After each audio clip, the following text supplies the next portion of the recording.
ក្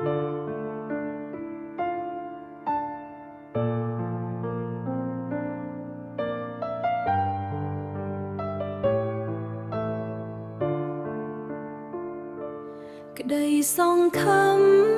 ដែលធ្លាប់សាងជាមួយគ្នារាល់វេលាតែងតែជឿជាងលើរូបគេមិនដែលស្មានថាគេលួចលាក់បាំងមានថ្មីបំផ្លាញសម្ដីដែលធ្លាប់សច្ចាថាស្មោះពាក្យផ្អែមល្ហែមដែលធ្លាប់ប្រាប់មករូបខ្ញុំតាមពិនស្នេហ៍ស្នងគឺស្នេហ៍បោកប្រាស់លួចមានគេលាក់បាំងរឿងទាំងប៉ុន្មានមិននឹកស្មានសល់ត្រឹមតែដានបេះដូងស្មោះទើបដឹងថាស្នេហាដែលខ្ញុំខំថាត្រូវបងវាយคล้ายជាលបែងក្បត់ក្រោយខ្នងនាងសើចសប្បាយក្បែរគេដោយរូបអ្នកបងទុកឲ្យខ្ញុំស្លាប់ក្នុងសមុទ្រទឹកភ្នែកម្នាក់ឯង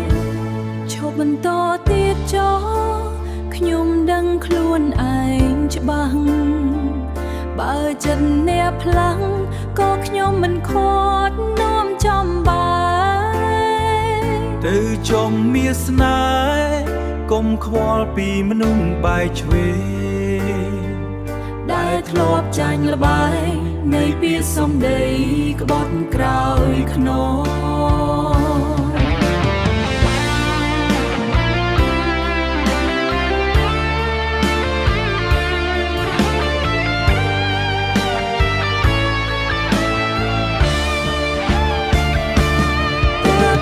ថាស្នេហាដែលខ្ញុំខំថាត្រូវបងវាយคล้ายជាលបែងក្បត់ក្រោយខ្នងនាងសើចសប្បាយក្បែរគេដោយរូបអ្នកបងទុកឲ្យខ្ញុំស្លាប់ក្នុងសមុទ្រទឹកភ្នែកម្នាក់ឯងនេះហើយស្នេហាដែលសាងលើភាពបោកប្រាស់